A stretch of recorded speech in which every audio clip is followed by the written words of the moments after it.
Hello, welcome to Mining Now. I'm your host, Jared Downey. Joining me in a moment is Gaudy Molina. I say in a moment because we have the two guests set up, which means Gaudy is running more computers. So she is behind the scenes making sure everything's working properly. Two very interesting guests today. We're featuring Silixa. Now, Silixa is set up to develop and commercialize the next generation of optical fiber sensors. To clarify, this is a mining show. We're not talking about fiber optics in your home. We are talking about sensor technology and data collection, and it's all about sustainability. It's about facilitating efficiency in this mine, obviously a huge topic. So Silixa was kind enough to provide two experts in the field so that we could sort of get it from both sides. We're going to have Zara Anderson, VP of Mining, and Garth Naldrett. He is a Chief Products Officer at Silixa. So before we do that, we're going to bring in Gaudy to give a shout out to our sponsors, and then we're going to start off with Mining Now. Okay, so first up, we've got Fenner Dunlop.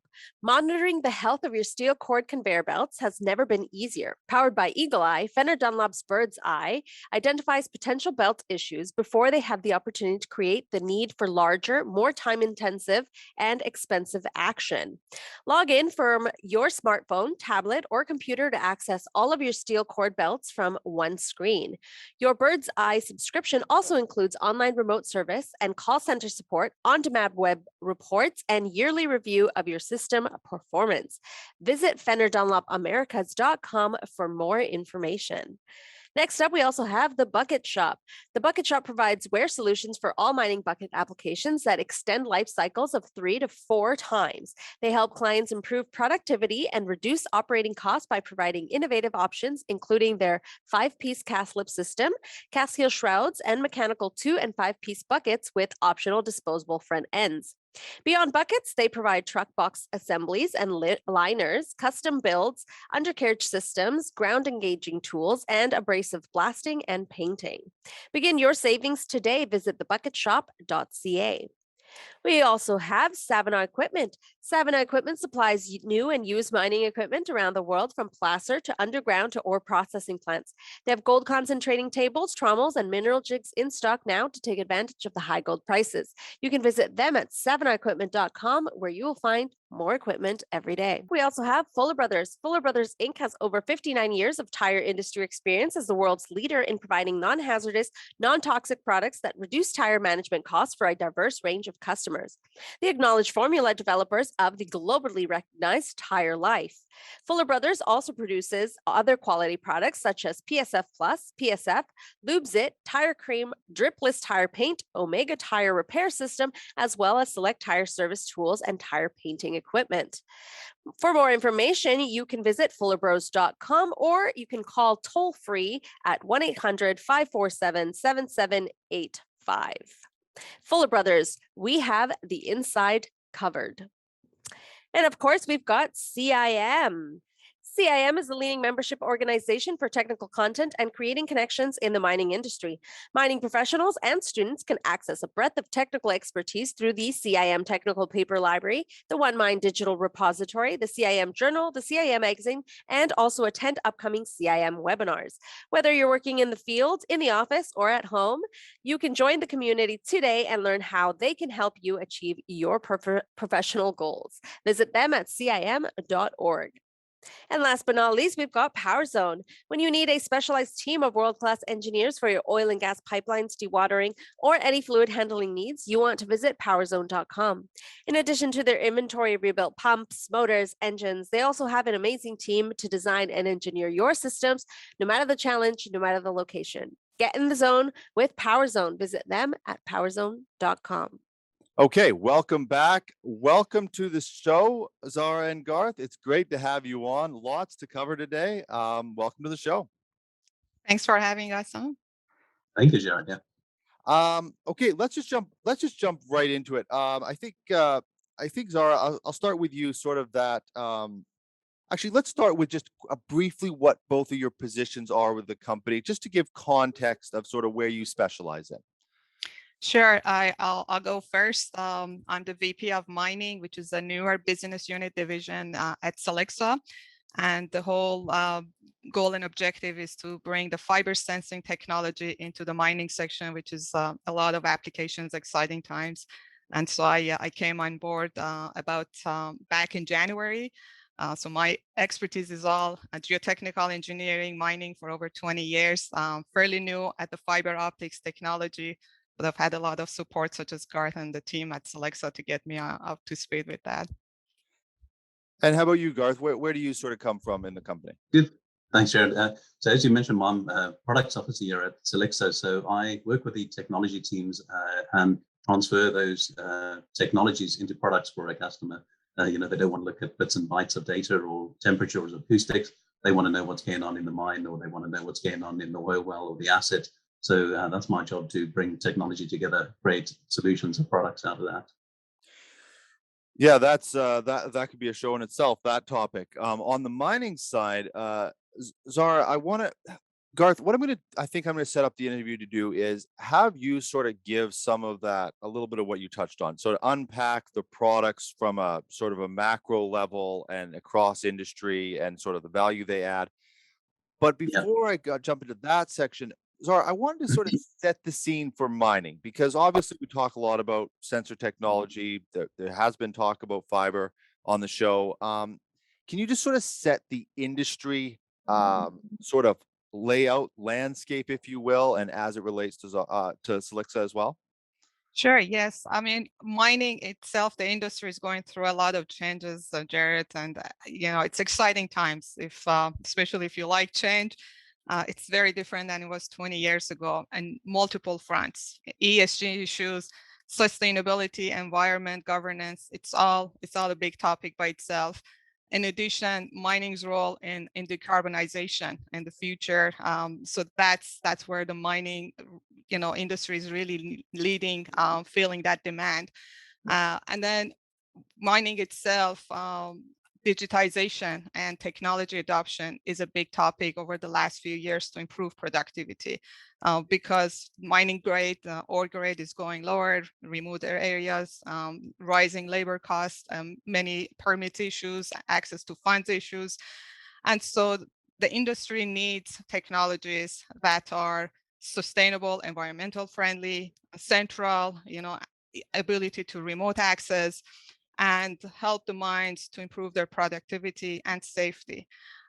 So that kind of in parallel with what Silixa is offering, and the entire distributed fiber optic sensing technology is just a great timing and opportunity to introduce this technology into mining. And Garth will build on that. But the technology itself, basically you run one cable, multiple fiber inside, low power, central, remote access, and you do multiple measurements with that one cable fiber. So for large volumes, whether it's the rock mass or the tailings or the processing plant, you get real-time automated data, reduces your footprint, environmental footprint, reduces your power consumption, and gives you a lot more access and control over your processes and mining operation across the line. So I think it's just exciting times to be at Silixa and with Silixa and at the show today to talk about this technology. Well, it's great to see the mining industry. I've said it many times in the show, wanting to talk. I remember a few years ago when we started the show, there was, granted, we were also a much smaller shows. People didn't know us, so that's fair. But there was a hesitancy that people said, "Oh, talk for an hour about our company. We don't want to do that." And now, we just do show after show after show because people want to get out. They want to talk to people. They want feedback. They want to show how they're communicating their technology. I wanted to kind of before we jump into Garth's section, Zara, I wanted to you touched on it briefly, but you have the nice chart here, and we've talked about on the show these separate buckets of technology that land in these mine sites. But I think I kind of just want to highlight quickly that Silixa they are really offering a portfolio, right, across in all different applications in the mining operation. Do I have that right? Correct. Yes. Yes. So basically, I can just summarize. There's three areas. One is on the geotechnical monitoring and rock mass stability and tailings stability, where the focus is on the safety aspect of the solution. So basically in real time, if in underground, if you're running fiber, what's happening in terms of microseismic activity, strain and deformation in the rock mass, any kind of fault and geological structures activation, to give you a heads up and to give you a better understanding of the rock mass reaction to mining operations. So it's a huge focus on the mining, on the safety side of it. When it comes to tailings monitoring, and with recent years and the failures and the impact, the environmental impact that any failure has, then again, that's become a big topic. And with fiber, the ease of installation, running cable at the construction of the site at tailings, or even afterwards, gives you a lot of parameters to measure, temperature and seepage.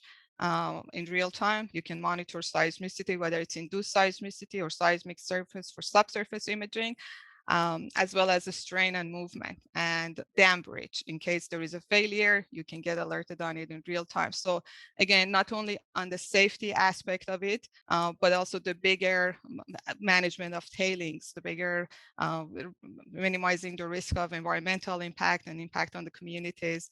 And when you go to the third portfolio that we can talk a little bit more in depth to, it's the process monitoring side of it. So the same fundamentals of fiber sensing technology is used in the processing plant, where fiber is wrapped around the pipes across the processing plant, from the hydrocyclones to flotation cells and thickener area. And you can do flow measurement in real time, highly accurate, remote automated, and it gives you ability to do water management, especially in areas with water problems and water scarce regions such as South Africa, where we've had some installations. So you can do water consumption weather. You can have a much better control over the process, especially with varying ore grades and the flotation cells. You want to measure the quantity and quality. So that's another area that Silixa's portfolio of services fits with the environmental needs, with water management needs, and safety and real-time monitoring. And we can build on it a little further later in the show, but with Anglo American, we've been working, and we've been actually partnering as part of their Future Smart mining platform, where Anglo American got an award in the best use of smart technology for sustainability using our fiber wrap technology in one of their plants in South Africa. And then since then, we've been expanding that system across multiple Anglo American sites in Latin America and soon in Australia as well. You know, I got to sit on a panel. I got to host the panel. I keep saying I sat on it. I hosted it. I was not part of the panel with their CEO Mark Cutifani, and the leadership that company has, their outlook is interesting. So it's neat to hear you work with them, because I got a window into sort of how they approach it, and they're very they're very on it. Let's just put it that way. Garth, I want to jump over to you for this, because Zara really outlined it nicely, sort of from the mining perspective. But these things we're talking about, sustainability, social license, safety, obviously tailing facility is very mining specific, but water management, digitalization, all the things that Silixa is involved in. Can you talk a little bit about that from a little more of a macro perspective across industry, and sort of those problems that you're solving for people? Yeah, absolutely. I mean, those issues cross a lot of the sectors that we work in. We work in also oil and gas, for example. A lot of our heritage is from that background. Very, very similar sort of issues over there. So, the beauty of fiber is a sort of term that we use, pervasive sensing. We have a distributed sensor that is measuring along its entire length. So if you take 10 kilometers of fiber, we measure in every meter along that fiber point. And so we can kind of have this monitoring at every point in the plant or any point in the process. And so what we've learned in oil and gas, we can kind of take that flow metering solution that we take from oil and gas, we can put it into mining. So when it comes to optimizing your mining plant, a lot of that optimization is through digitalization, but you can't have digitalization without data. And this pervasive sensing, all this data that the fiber optic system is doing, is going to then feed into that digitalization aspect of it as well. So those sustainability goals, efficiency goals are very common in a lot of these other industries, and we've been able to transfer that quite effectively across to the mining sector. And whether that's for process optimization or mechanical earth modeling is another area, when we're looking at strain monitoring, what we do in subsurface strain monitoring in oil and gas transfers very readily across into the mining sector. Or when we're looking at induced seismicity that you're getting from oil and gas fields and operations, again, very transferable across into the mining sector. And I think that's the benefit. It's a new capability offered by fiber optic sensing technology, but it becomes very transferable across sectors. Now, it's our this has been since 2007 that Silixa has been offering these services. So, are a lot of companies now adopting it across industry, or is it still new? And I just wanted to clarify this: is it still new to a lot of companies, or are there rapid adoption right now? No, 2007 is still quite young for a lot of industries. If we look at a lot of our industries, 10-year adoption of new technology is fairly common. And I think kind of whether it's mining, oil and gas, or any of these large industries, they tend not to move too quickly. So, and if you take 2007 when we started, it was very much in the academic aspect, developing the systems. So, the first 3 to 4 years was really proving that this could be done. This was really involving the scientists, the engineers, the lab work. So commercial systems were probably 2011, 2012. So, we're at that 10-year point now where we're really coming to say, okay, we've been in this 10 years, we've done the field tests, we've proven the capability. And I think now we're starting to see that rapid increase. And mining is probably, really at the forefront of that. I think people like you mentioned, Anglo, have got a very forward-looking insight to this. They realize smart mining, what can they do? How can they optimize? They need measurements. They need ways to optimize. So I think it's really starting to see that uptake now. I wanted to Oh yeah, please go ahead. Sorry, I just wanted to add, Jared, it's a really good point from industry to industry, how they adopt technologies, but also as it relates to distributed fiber optic sensing by itself, it's a technology that's rapidly growing and it's quite emerging across multiple sectors. So I was reading a report a couple of months ago that was saying the size of distributed fiber optic sensing market is it was estimated at around 1.1 billion for 2001 to 2021 this year, and it's rapidly growing at a rate of 10.5%. I'm looking at it right now over the next 5 years, and it's going to be at around close to 2 billion by 2026. And there are a couple of areas in civil applications, oil and gas, transportation, mining. And some of the reasons for that significant growth across multiple sectors was that it is a cost-effective system, it is centralized, and it is low power, providing multiple measurements. So as it comes to fiber, it has also that elevated, I guess, application that makes it less challenging compared to other technologies to kind of pollinate across, I guess, in different industries. And mining historically has been a little bit more conservative. Yeah. But I think with this one, we'll see more rapid change and adoption of it. Yeah, we're certainly seeing a shift in mining. There was someone on the show, and I'm forgetting who it was. They just came on and they were saying, we were talking about, you know, mining was a little slow to get to the table, but now they're all piling in to the room. Yeah. That's true. Yes. Yeah. I mean, I was reading, there was a paper at the CIM conference actually, and they were talking, this group, Stratalis, talking about how they went across multiple industries to see their technologies, and then they presented it to their clients, and they actually adopted a few of those technologies that were quite new to mining. So it's exciting to see that, it's opening up and it's catching up and maybe exceeding the other industries.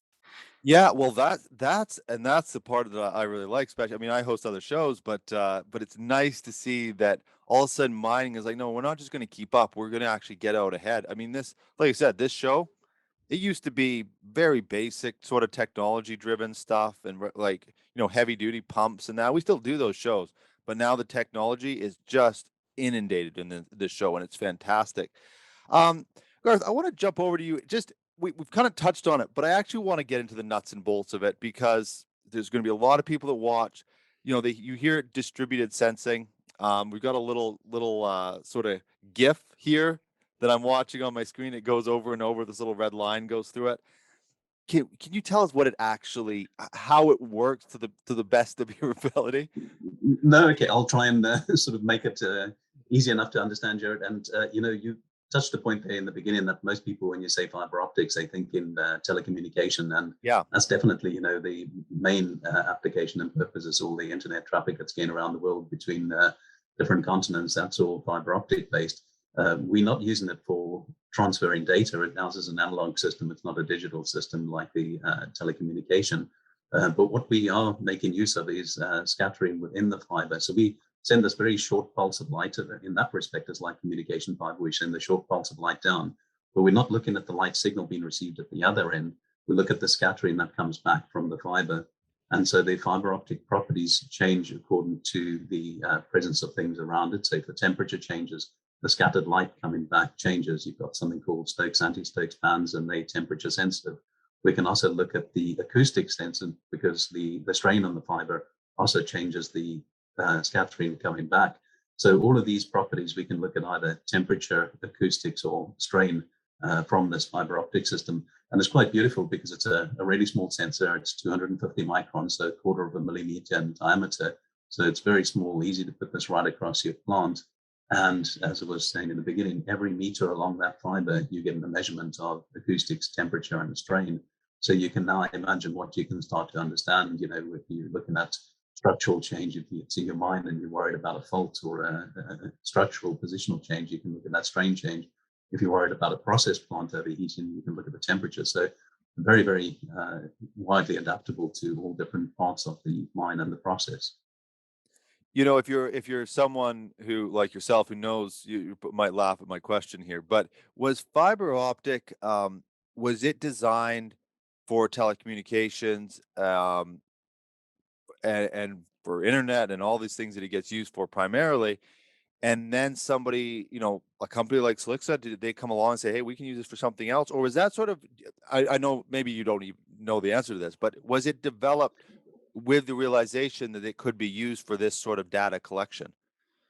No, it was, as you say, it was primarily for telecommunication. That was the kind of early thoughts. And, this is, Cal was the original, should we say, the original guy who came up with a lot of the telecommunication requirements back in the 60s and 70s. But fibers then weren't very good. They were quite high loss. They were quite cloudy, if you sort of think of them in that respect. You couldn't get very far. And, in the 1970s, early 80s, they made big changes, and they suddenly realized this is something that could not only just go over a few hundred meters, it could go thousands of kilometers. And then in the 1980s, people started taking principles from other areas, Raman backscattering, which had been proved in other materials. They realized, oh, hang on, this could be applied to fiber optic sensors. And a lot of the early work were people like University of Southampton, who were the first ones doing distributed temperature sensing on these fibers. And so a lot of it has been driven by academic research. And I think that was the challenge for a company like Silixa as well, that came out of university ideas, a lot of very smart guys, a lot of PhDs in the company, guys who'd proven the principles. But the challenge is then commercializing that, making sure you can do it repeatedly, reliably, and on scale. And, I think that's where we've really tried to push these principles out and not only demonstrate that it's a scientific possibility, but it's a commercial, repeatable process now. How do you do that? What you just said alone is one Yeah. of the biggest. There is this huge gap, and I think it's closing. I think probably the Yes. amount of information that can be shared and the time it can be shared. I mean, you got to remember, 20 years ago, you couldn't sit on we built this off a Google Doc. You couldn't sit there and in real time on Zoom update from a completely different part of the world, be updating documents. I mean, there was just the speed that you can accelerate communication now is amazing. Just that alone helps. Yeah. That conversion, and that's probably why Silixa was founded, I assume. How challenging is that conversion from an academic and a scientific application to now we're going to go to one of the biggest mining companies in the world or the biggest oil and gas company in the world, and we're going to tell them to implement this into their entire system, which is I mean, just the layers of the chain of command you have to go through to convince people to do that is a feat in itself. So can you talk a little bit about just getting it Yeah, I can. to that commercialization? No, absolutely. Yeah, and I think it's there's a few layers in the company that you have to go through and stages of the company. And I think you've got to recognize, we're a venture capital backed company, and so the early years, the venture capital teams were quite prepared to be patient and say, look, we're not going to be making money. We have to develop technology first. But then they also realized that, look, now the technology is commercial. We have to tell the engineers to not make it perfect. At some point, we've got to say, right, you've got a very good system over there, commercialize that one. And take a commercial product to market. You can't be bringing R&D units along all the time. That's fine when you're field testing, but you've got to then lock it down. And the next stage, I think, of the company's growth came when we started to create dedicated, disciplined business sectors. Yeah, and so hence why Zara is here to help us in the mining sector. Very specific. Zara understands that sector very well, understands what the business requirements are, the commercial requirements, the technical requirements. And so we have these business sectors in mining, oil and gas, environmental. So all of these are very disciplined business sectors that can, give those requirements back to the technology teams. But I think what has helped us as well when we were talking about cross-sector and taking to the cross-sectors, we've been able to take the learnings from one sector and make sure that, when you're growing very quickly, like the mining sector, if you grow too quickly, you can be inundated with service quality issues. But when you've got a background and experience in other sectors, you realize what type of fiber you need to deploy that's going to be reliable. How do you manage this data? So you can actually scale up incredibly quickly because you've learned those lessons in other sectors. So I think that was the key for us. Developing a really, really good technology is very key, very important. And I don't want to underestimate what that team has done. What is important to Silixa is that, we have the best temperature measurement, the best acoustic measurement. So having this high fidelity enable us to run applications that maybe others couldn't. So that fidelity and performance is very key to us and underpins the company, but then linking it to the business sector is what makes it commercially successful. Right. You touched on something that I think is very interesting, and I'm drawing blanks today on some of these people that have said these neat things on the show. But one of the discussions I had, this is almost 2 years ago now, was that if you're developing a new technology, some mistakes that a company can make they can spend 90% of the time on 1% of the problem. And that can really delay commercialization. Is that sort of what you're referring to, where, it's never perfect, right? There's always room to improve. Sometimes you don't even know what the improvement needs to be. And were you part of some of those choices to say, okay, this is time to Yes, I send think this out without the R&D team? Yeah, no, absolutely. I think kind of those little improvements all help along the way. But at some point, you've got to say, now it is good enough. It exceeds the customer's requirements, and I guess there's a hygiene level that I'd call it, beyond which you have minimal further gain. And then it becomes much more important to make the system robust and reliable than to maybe make it higher performance. And we have got different sectors where those requirements might differ. So we still work with a lot of the national labs, the universities. These guys always want the highest performance, and reliability is less of an issue to them.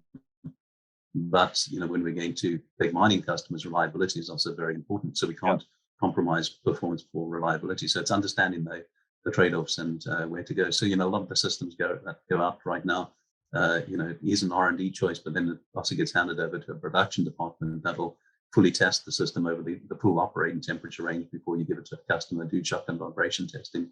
So all of these are much more important to a commercial customer than maybe a university who's just focused on performance. So you've got to get to the good performance first. That's, of course, what you must do. But once you've got there, make sure it's robust and commercial. Yeah, it's that whole process of doing that. I would love to. I think one day we're actually going to do a panel. I just thought of that we should do a panel one. Someone like yourself, have people from different applications come in and just talk about the R&D and to commercialization. It's a fascinating topic. Zara, I want to jump over to you for a moment for the. We want to talk a little bit more about the mining, but I want to talk a little bit about you as a professional.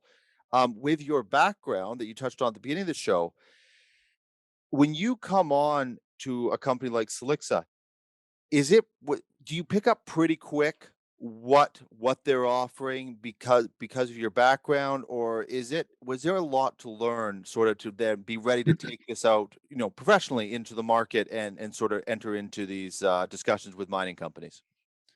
Oh, good question, Jared. I think I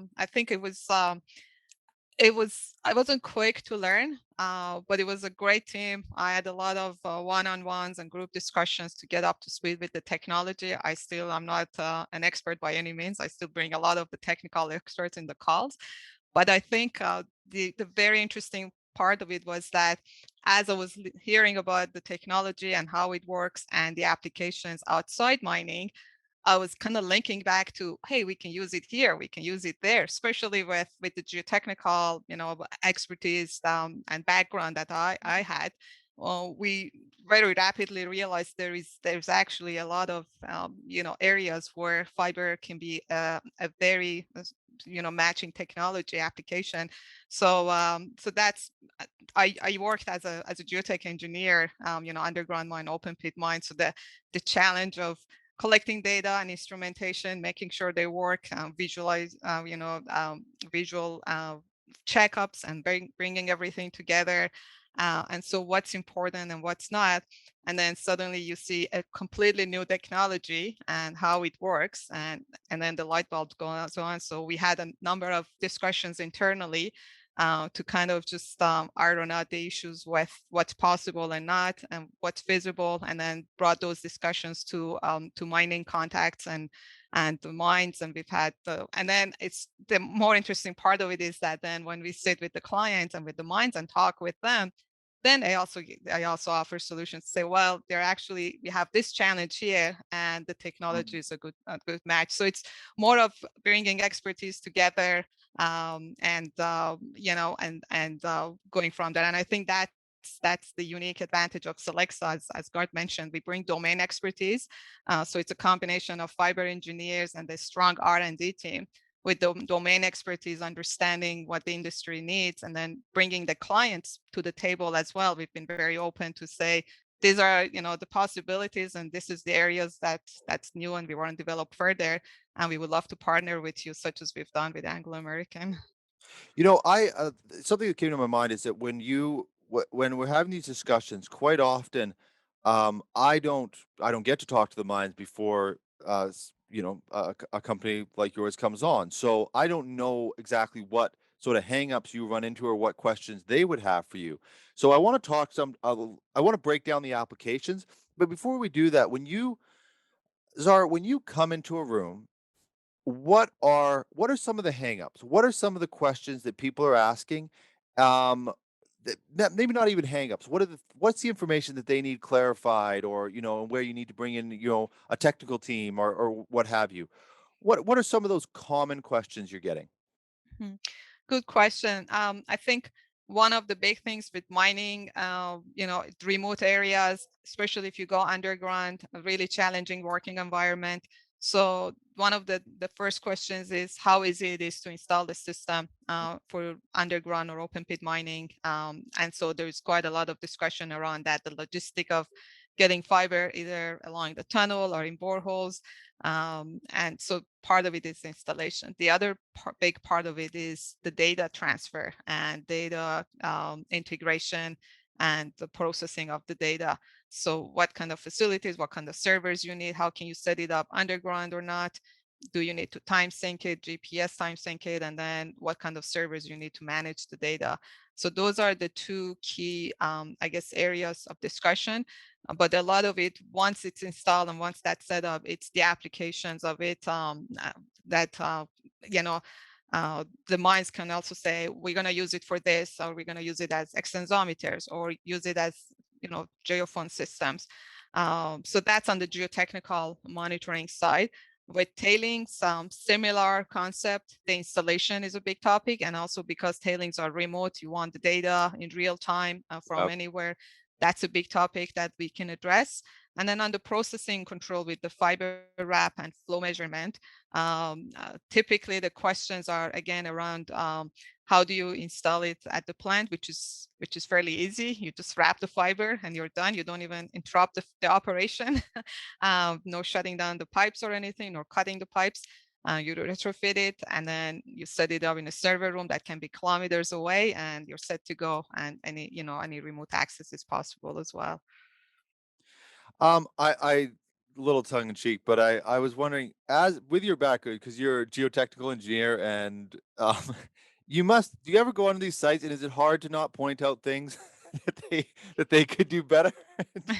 Do they ever try to get a little extra consulting out of you and go, hey, what about this process? I bet it actually does happen to you.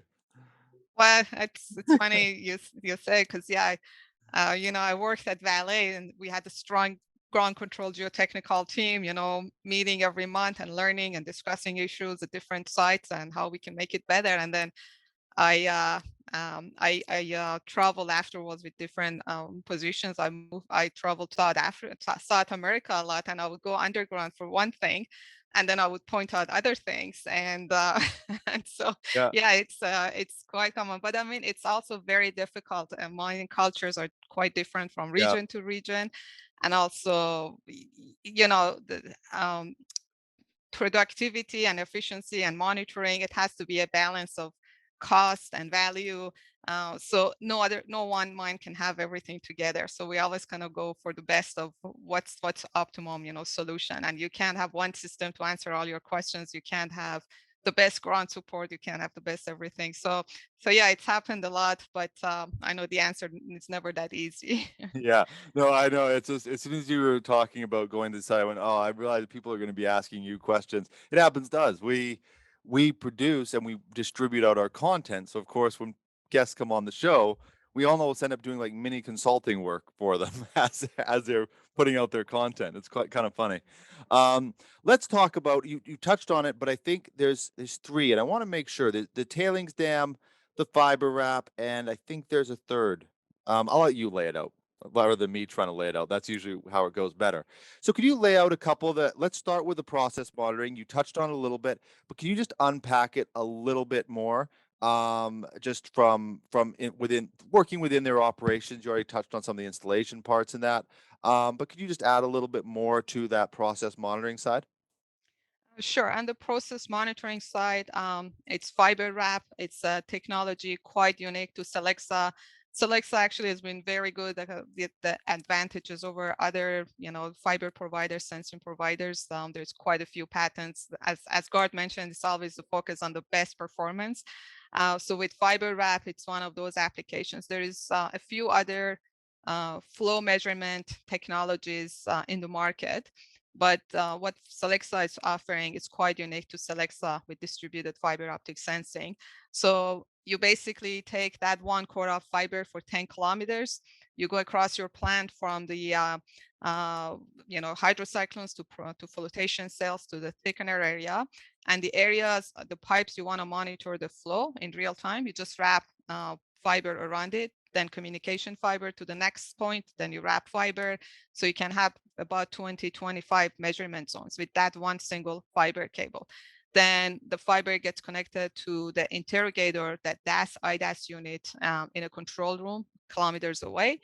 And then the system in real time gives you the flow, the speed of the flow within each pipe of those 20 zones or so.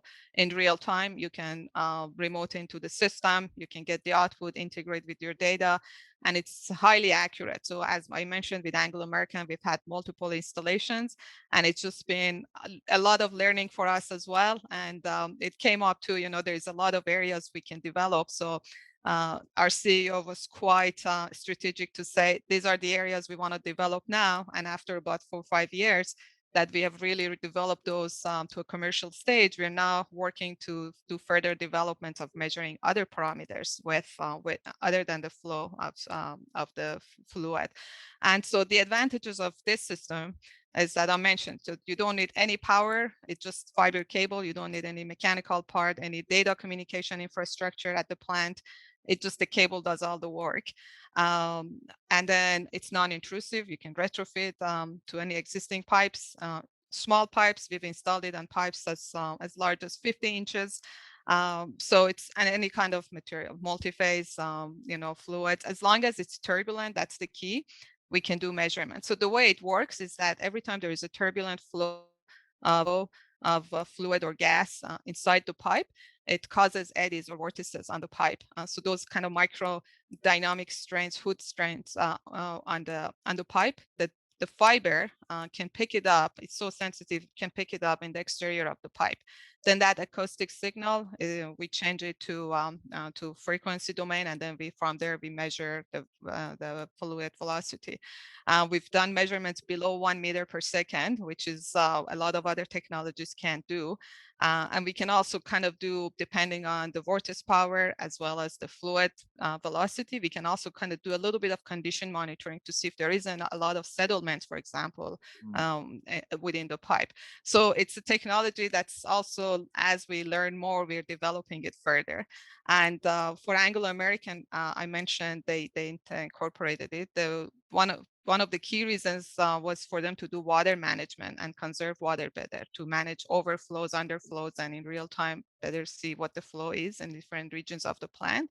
And the other criteria they were looking at it was because it was most cost effective, just because with that one system, you can measure multiple points, 20, 25 points, and also low power. So they were very specific to say that it is in line with their sustainability objectives, initiatives of being environmentally robust, bringing technologies that are environmentally robust. So that is on the fiber wrap side. There is a lot that I can go on about, but I don't want to bore your audience.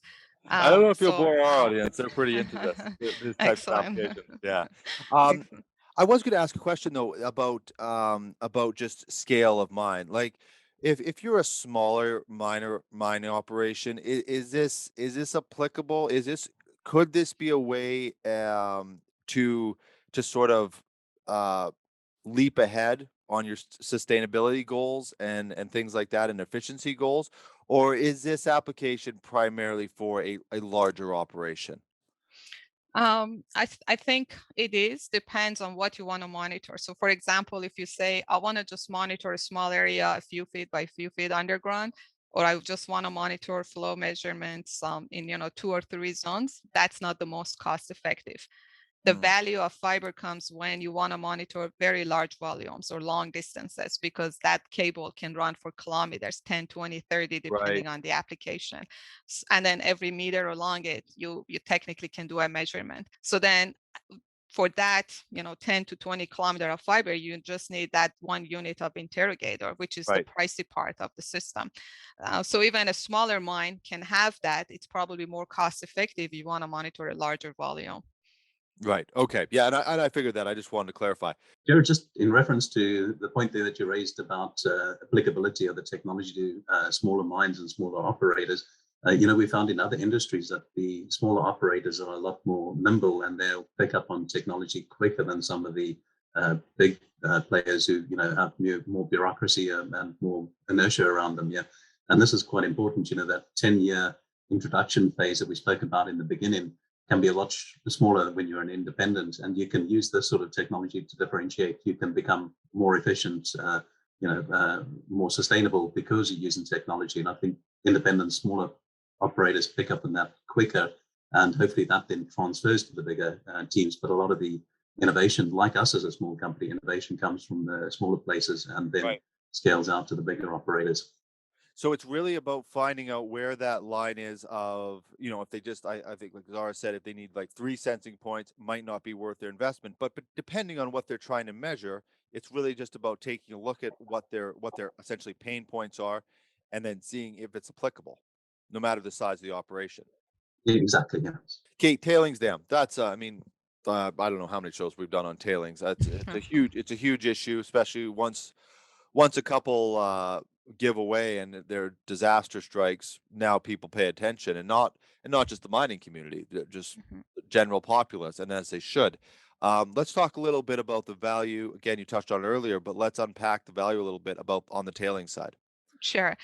So with tailings, on the tailings side, we have been working with hydro research based in Sweden for years now. Even before Silixa was established, the partners, the owners were working with hydro research. So it started from seepage monitoring through distributed temperature sensing. So you put cable within the construction, whether it's hydro dam or tailings, and you measure temperature across the cable, across the entire interior length of the dam continuously around the clock.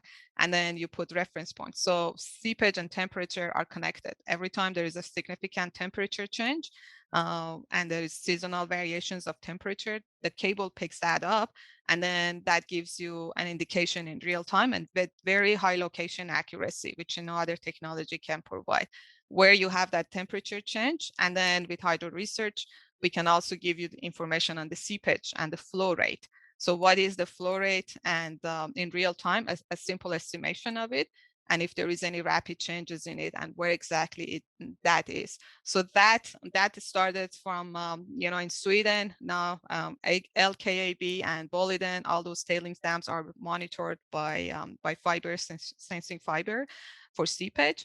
And then we've also done dam bridge. So basically, as soon as there is any strain on fiber, any local failures, the fiber can pick it up, and that can give you an alert that there might be an a failure somewhere at dam bridge. So that's quick alert on the entire dam. So that's the key application. That's the easier part of it. In addition to temperature and seepage, we've most recently been working with CISPROB and doing DAS analysis and seismic analysis. So we now combine the DAS and seismic signals with the temperature signals, which temperature gives you more of a kind of near field around the cable changes of seepage and erosion. And then with DAS, we can not only do induced seismic monitoring in case there is abnormal seismicity or large seismicity, we can also do seismic surveys using ambient noise interferometry technique, for example. And then that allows you to image the entire subsurface of the dam. So every time the velocity of the seismic signals change, that can indicate that you have internal erosion or fines flowing, material changing, and that can also indicate that there might be areas of higher seepage or defects, cracks, fractures. And then in addition to that, with the DSS side of fiber sensing and strain monitoring, we can locate any areas that there is settlement, deformation, and movement in real time and with high location accuracy. So now we're integrating all three elements of distributed temperature monitoring, distributed seismic monitoring, and distributed strain sensing or monitoring into one platform. So that gives you opportunities for real-time alerts in case temperature rapidly changes, or there is seismic events, or there is strain and movement. And then we can also have a lot of data for after processing, so occasional surveys to image the entire subsurface and see if anything has changed over a period of weeks or months. And on the because of the seismic monitoring, that also is applicable to the geotechnical side as Correct. well, right? And that's Correct. so that's another layer, or that's another bucket that you can offer based on the seismic. Is that right? That's correct. And thanks for pointing that out. And, one of the advantages of Silixa has been the IDAS system.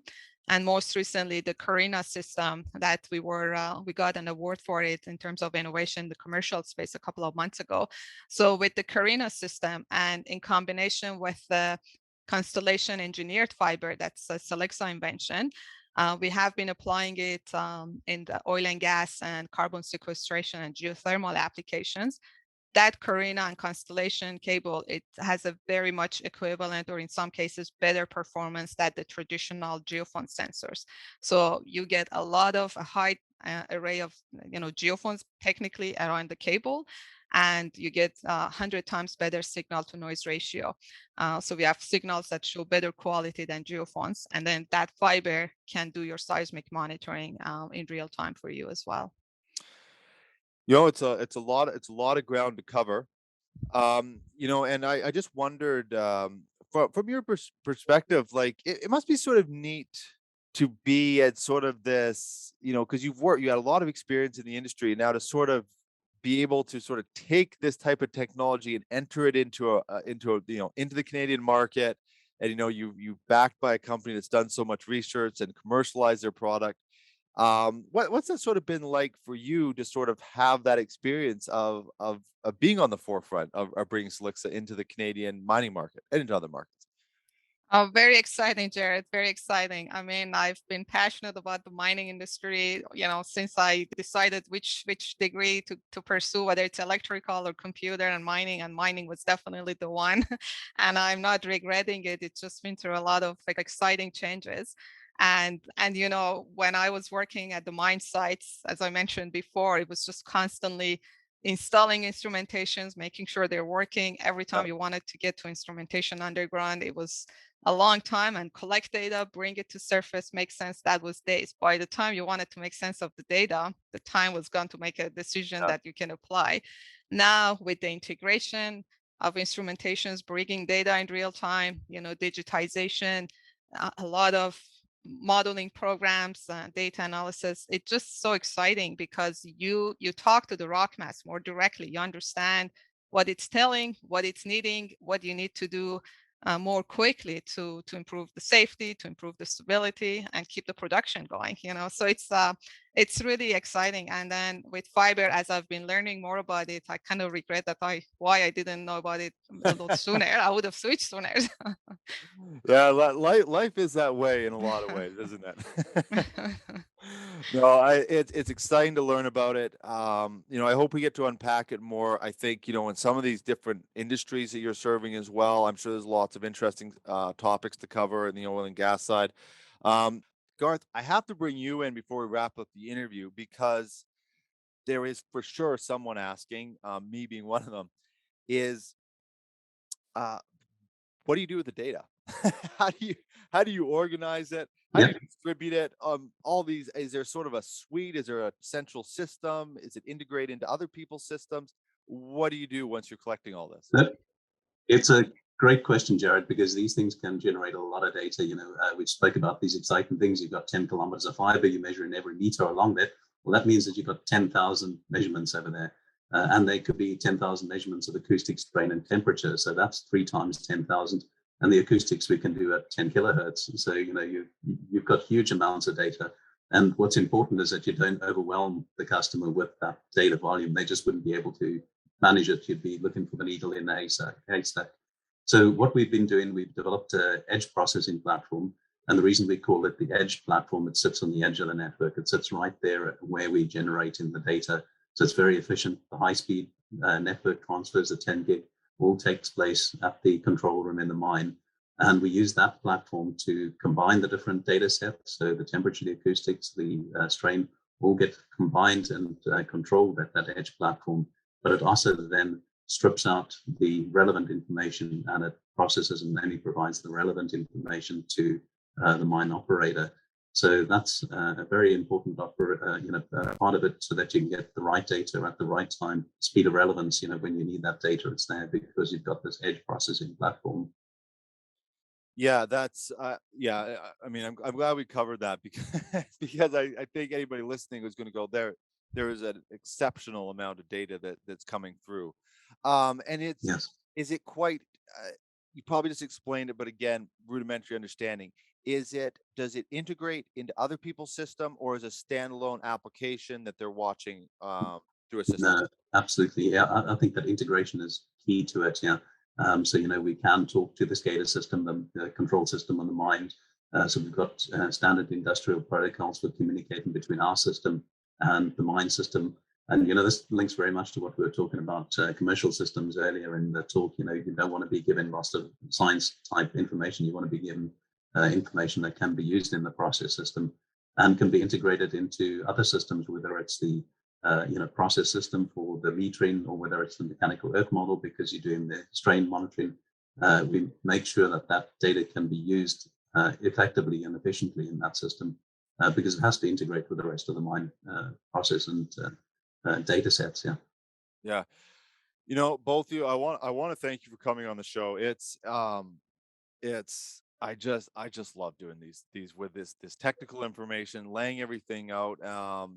We've had I like having people at different positions of every company, but when you can technically lay out for the in an operation how your application works, it's so interesting. I wish I had a better memory so I could pack all of the stuff that I learned on the show in. But I do want to thank you both for coming on the show. Silixa for supporting the show and sharing this information. It's great to have you, and I really do hope we get to do it again sometime. Thank you, Jared, thank you. Jared. It's been a lot of fun. Yeah. All right, thank you. Thank you everybody for watching. If you like mining, you would have loved that interview. I think that's a safe thing to say. They're doing amazing stuff. A lot of the research. I hope we get Silixa back on for some of the oil and gas. I think that'll be another interesting stream to talk about. Thank you, Gowdy, for putting everything together. She's still working behind the scenes, so I'm flying solo today. But thank you for watching. Please subscribe, share, like, comment. We just have had so many people suggest guests to us now. I mean, our show is really becoming built off of people sharing their network with us. I want to thank you for doing that. We really do appreciate it. And it just adds so many layers to the show because it's easy to get sort of stuck in your little bubble and sort of just keep building on your small little network. But you bringing in people to the show, we really appreciate that. Keep sending us. You can subscribe on our YouTube, LinkedIn, and all our channels. Just look up Crownsman or Mining Now. Check out CIM, what they're doing. It's also on their site if you're a member there. Talk soon. See you on the next episode of Mining